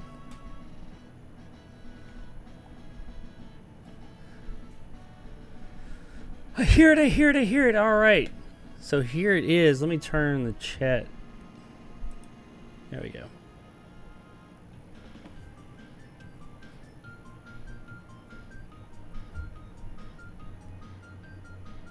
Hopefully, you guys let me know if it's too loud and I can turn it down. Them chip tunes might just be too much for you. Okay, so let's see what our options here are. So game-wise, looks like we got Afterburner 2, Alien Soldier, Atomic Runner, Bonanza Brothers, Clay Fighter. That's a valuable game if you own the actual copy of that. I've never heard of Bonanza Brothers. Crusader of Sinti. I've never played that. Desert Strike. That's a fun game. Devi and Pie. I don't think I've played that. Earthworm Jim 2, of course I played that. Echo the Dolphin on Sega CD. We got our first Sega CD game. Echo 2, or Tides of Time on Sega CD. Elemental Master, Fantasy Zone, Fatal Fury 2, Final Fight CD. That's the best Final Fight there is. Herzog Zwei, Hellfire. I think I've played Herzog. Hellfire, I don't think so. Granada, I know that name. I'm sure I played it. It's not familiar. Golden Axe 2, of course, I've played. Gang Ground, Lightning Force Quest for the Dark Star, Mansion of Hidden Souls Sega CD, Midnight Resistance. Ooh, this is a Japanese game. Night Striker. That's a Japanese Sega CD game, so I've definitely never played that. Night Trap, the granddaddy of all of them. Definitely going to play that. Rainbow Island Extra. I don't know. I've never played that. Populous, of course. Phantasy Star 2. I have never played Phantasy Star 2. I've never played. I was not into role-playing games back in the 16-bit era. Outrunners is a multiplayer outrun, and I don't remember it being that great. Outrun, of course, is classic. Ranger X. Rystar is, or Restar, depending on who you are, is actually a pretty cool game from what I remember. Not many people know about Restar. Robo Elise. Rolling Thunder 2. Sewer Shark. Fuck yeah. Oh, by the way, I got a new version of Sewer Shark. I got a primo perfect condition copy of Sewer Shark on my 3DO. That game is fucking gorgeous on there, and it is... I mean, I don't give the 3DO a lot of praise, but that is absolutely the best version of that game. Slipheed, Shining in the Darkness, Shining Force 2, Shining Force CD, Shadow Dancer, The Secret of Shinobi. We got a nice mix of Sega CD games here. Sonic Blast 3D, Sonic CD, many consider the best side-scrolling Sonic game ever.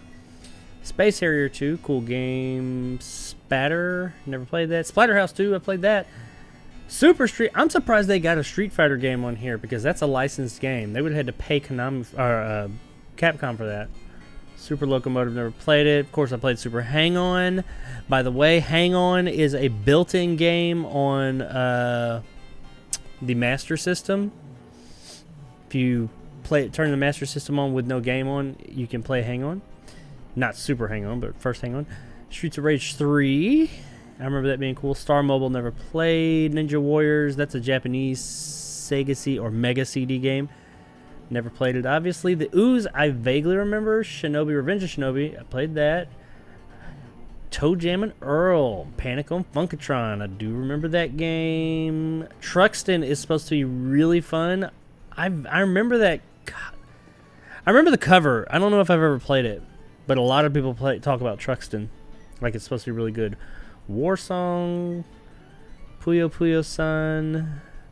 Virtual Racing, I love Virtual Racing. However, there's the Genesis version. They should have got the 32X version. There's no 32X games on here, though. Viewpoint, that cover looks familiar, but the game doesn't sound... Vector Man 2, Vector Man was pretty cool. And that is it. That's all of them. What is it, 60? All right, let's see what else we can do. We got settings. What settings we got? Please read this before playing. Health... Oh, yeah, okay. Languages, game settings. What are our game settings? Screen settings. Oh, you can stretch it? I don't want to stretch it. Blech. Wallpaper. What's that?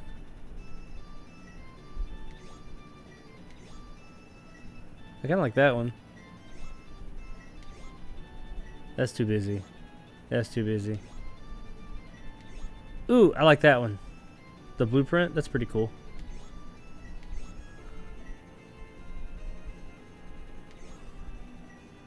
Sound. Oh, now that's cool. For those of you that don't know, the Sega Genesis Model 1 and the Sega Genesis Model 2 had two different sound chips, I guess. Now, I do wonder, because if you plugged in you had a headphone jack on the front of the Genesis, the original Genesis. You could plug that into the back into like a stereo system, and that is the best sound you'll ever get out of a Genesis. It's a pain in the dick to have to like plug it in the front and plug it in here and all that, but it was the best Genesis sound. The Genesis 2 had pretty good sound, but here's the difference. Hang on, does it change?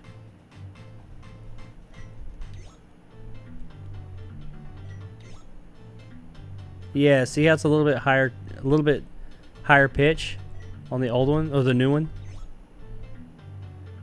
You get a bit more bass and range on the old one.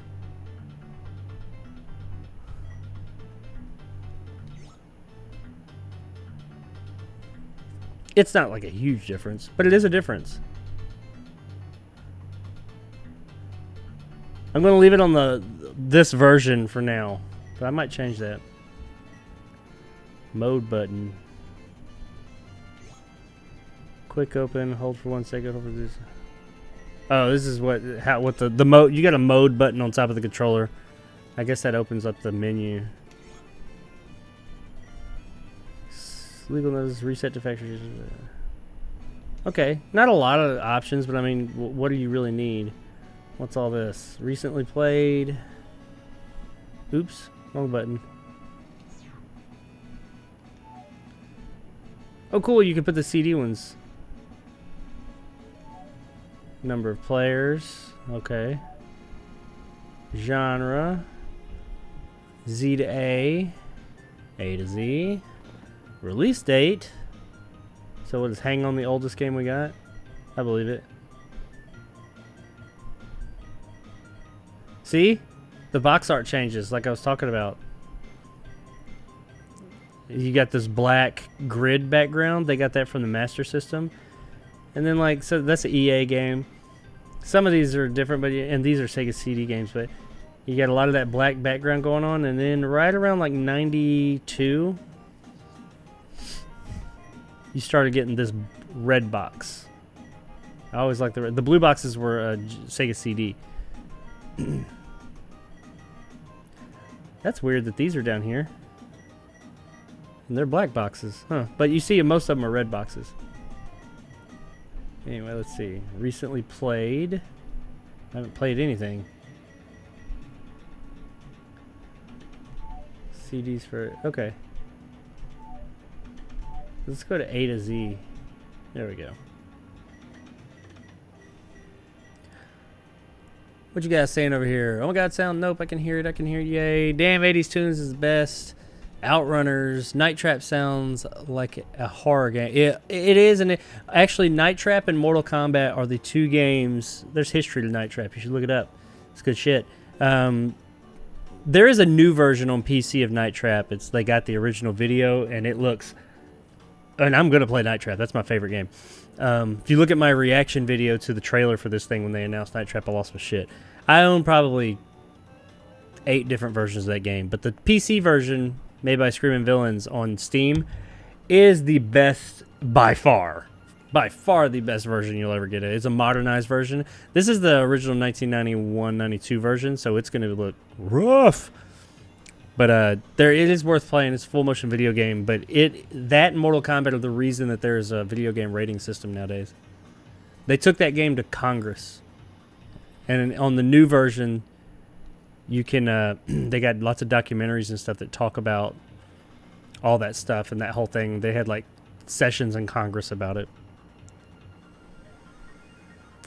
Play Street Fighter. I definitely will. I can't tell from here. Earphones probably have a short. They shock the inside of my ear from time to time. Damn! Get some new earphones, Antonio. Damn, Antonio. You're daredevil with those headphones of yours. I know, right? Alright, let's play some games. Let's play some. Oh, what's a toggle display? Oh, cool. You can put them with the spines. I mean, I would never use it that way. But that's how my games look on my shelf. Hi. Okay, let's just test. I'm going to play. I'm not going to play for a particularly long time any of these. Just be prepared for that. Maybe some other time. Plus, I own a lot of these games already. I'm just going to kind of test this stuff out. Afterburner 2. This is what John Connor was playing in Terminator 2 when in the arcade. It's been a long time since I played this shit. Get ready. Hell yeah, I'm like Top Gun Maverick.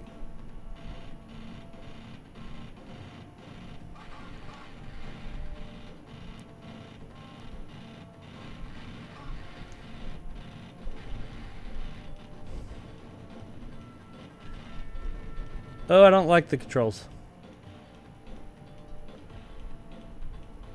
Can I switch the controls?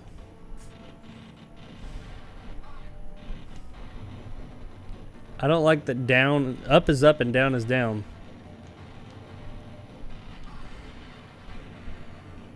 This is a cool game though. I can't remember the controls. Alright, let's slow down.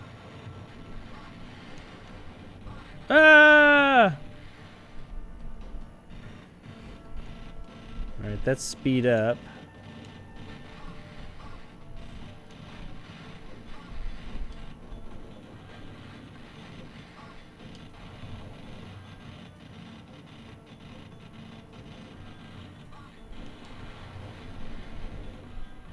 Damn, they got me again.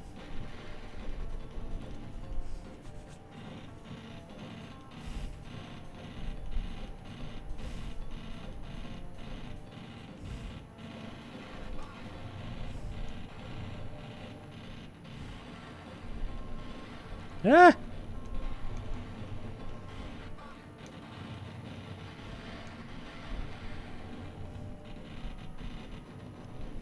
They're shooting at me.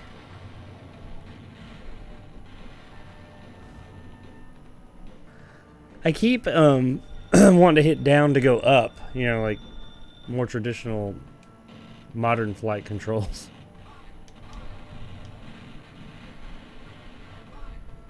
Oh, I went down. All right. Let's see if the mode. How do you pull up the menu? Okay. Oh, they got save states too. Yeah, so you hit the mode button, and it'll bring you to like the menu. You can save anywhere now. That's nice. That's what all these consoles, the little micro consoles, do that. Game reset. Confirm. Let's return to main menu. Your progress will be lost. I know. It's okay.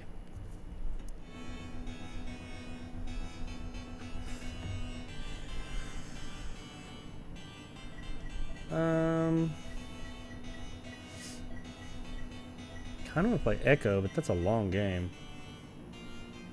You want to see a shitty fighting game? This game costs a lot. The Super Nintendo one, Director's Cut. I think there's a Director's Cut on Genesis too. I could be wrong. That costs a lot of money. If you see that, buy it. Unless it costs too much. But like that thing costs a ton of money now. And I don't know why, because this game's not good. From what I remember, Clay Fighters was never a very good game.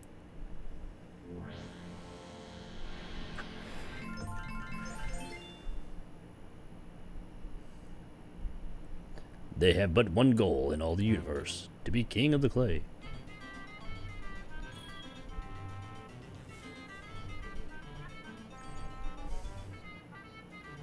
This Laffy Taffy dude. Let's be the snowman. Bad Mr. Frosty. I think it's like Street Fighter type controls.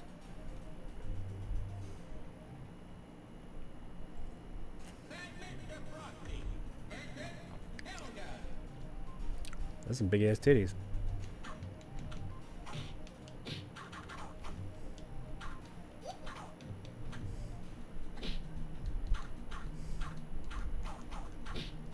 Ugh.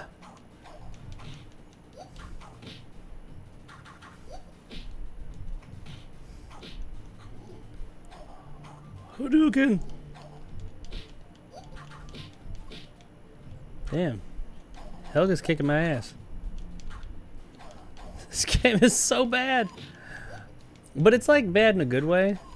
I'd still be willing to play it. I mean, I played that one game on 3DO, the fighting. I own that shit. Yeah, fuck this game. What is it called? The Warriors game that Naughty Dog made, their first game. I can't remember that game. I had like Rob Zombie music. I had a copyright hanging out for 30 days on my channel for that. Alright. There's Earthworm Jim, maybe. I think I might try Final Fight CD.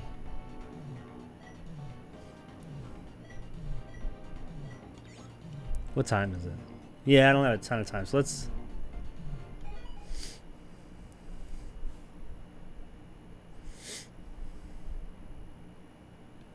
Sega.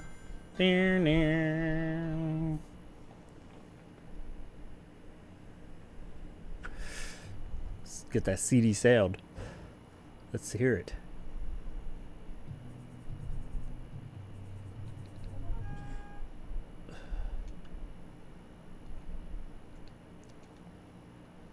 I think the game is pretty much the same. You just got better sound with the Sega CD version of this game. Let's be Guy.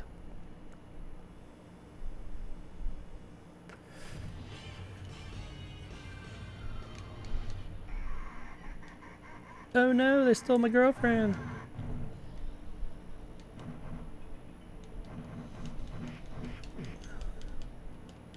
Oh, that's jump. What are the controls? Do I have a kick? I'm trying to figure out the controls. Okay, it's the 3-button controls.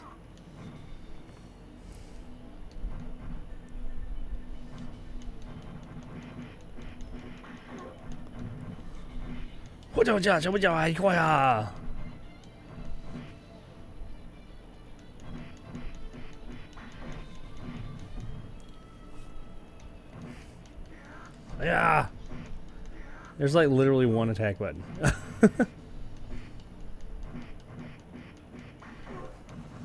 Liz, you have a jump and attack. Those are some basic ass controls.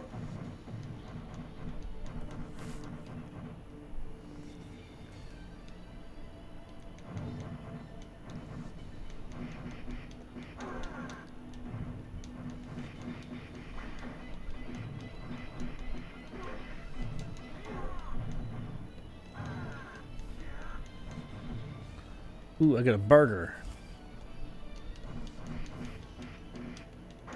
Oh!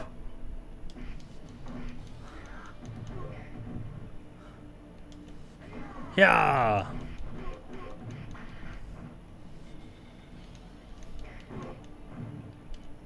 Yeah!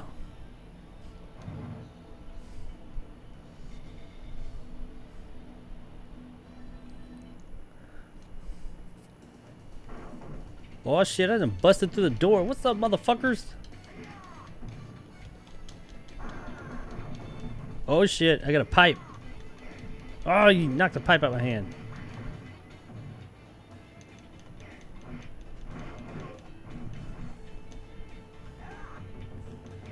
Oh shit!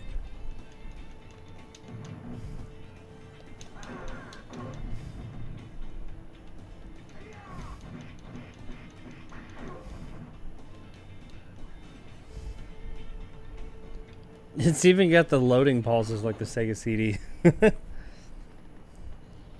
Alright, let's try something else.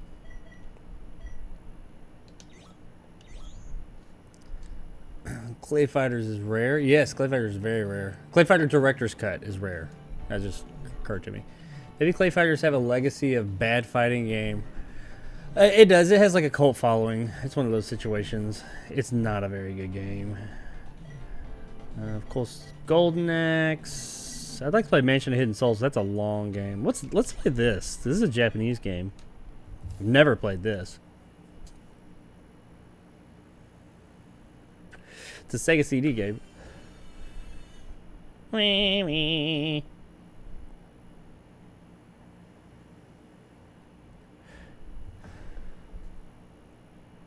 Tato.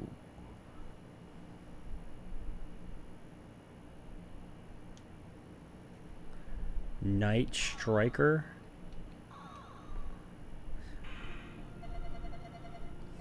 Mysterious City.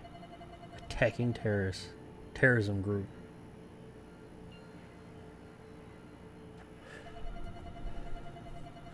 Abducted doctor and his daughter. Alright, skip. Is this a driving game?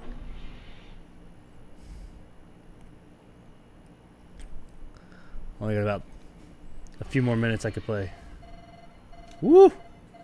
Look at them graphics.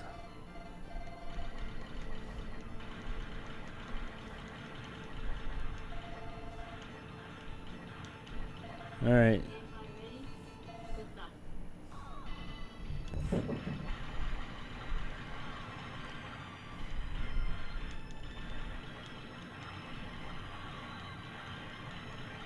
Oh, I can go up and... Oh, I'm all over the place. This is rough looking. I feel like I need to be further away from the screen.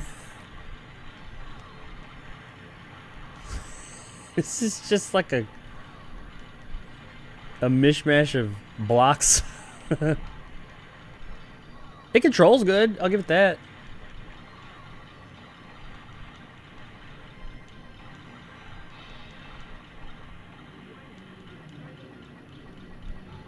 It's a Japanese game, but it's...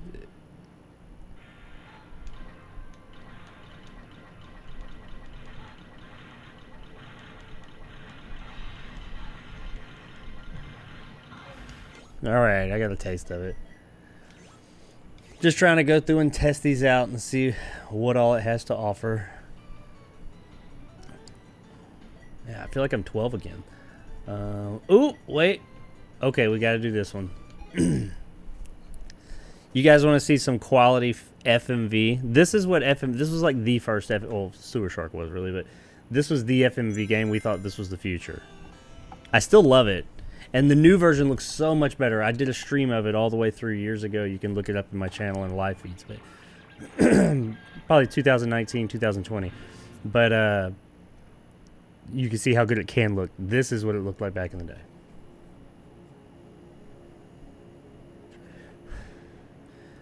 I have a feeling I'm going to be wondering how the hell I could even tell what was going on.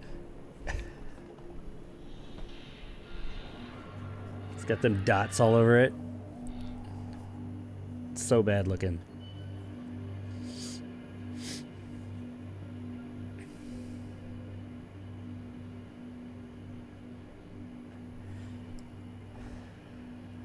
Probably not going to play it. I'm just going to let some of the video play. Because that's what the game is, just video.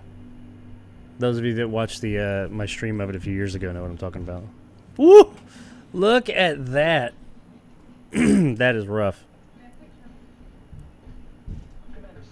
That's that Sega Genesis color. This is a CD game.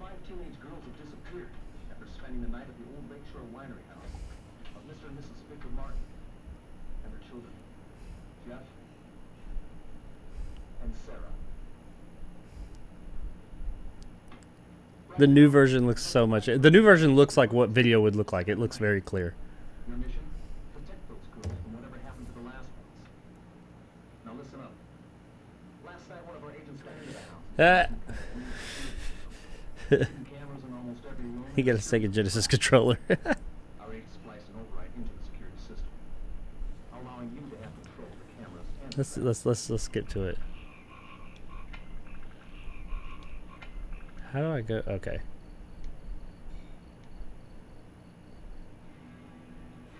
Oh. Did I get him?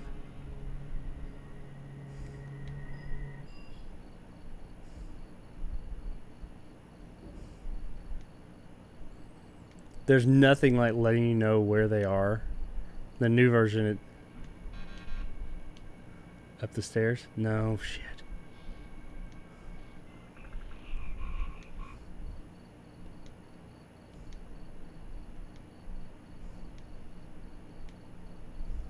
This is the game. This is how we played games back in the day. Oh my god, it's so bad looking.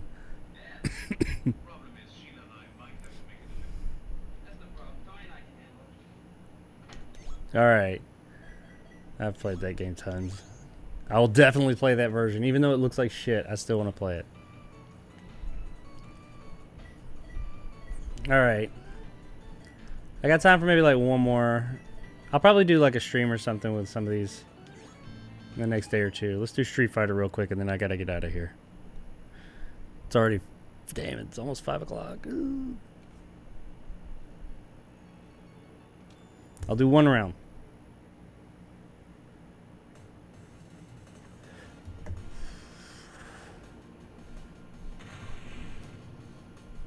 Hadouken!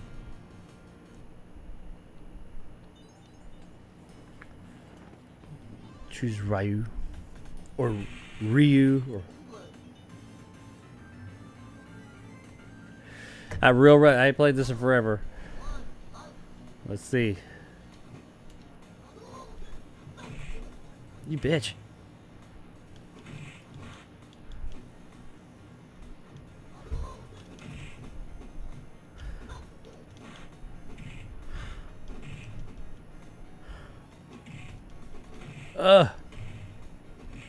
Damn, she's kicking my ass.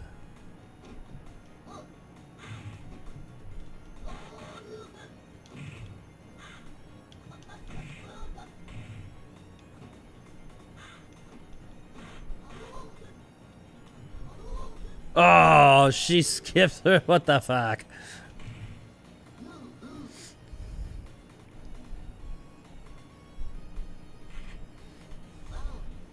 Look at her legs. She's a freak.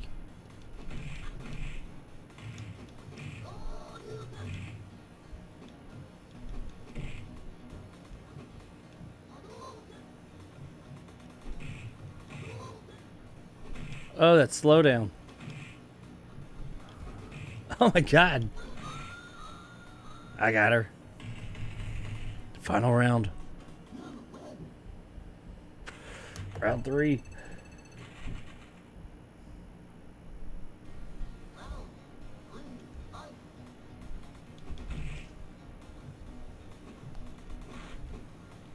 Oh, I should have uppercutted her.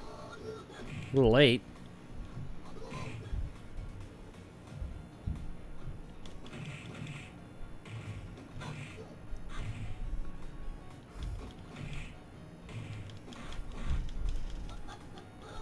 Ah! No! Get away from me! Ah!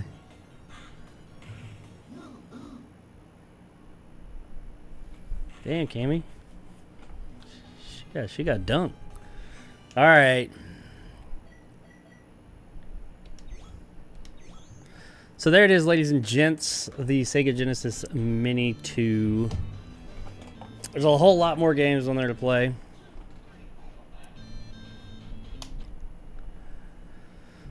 But that is that. That's all I got. Appreciate you guys hanging out. It gives me Friday the 13th vibes. What does? Splatterhouse maybe?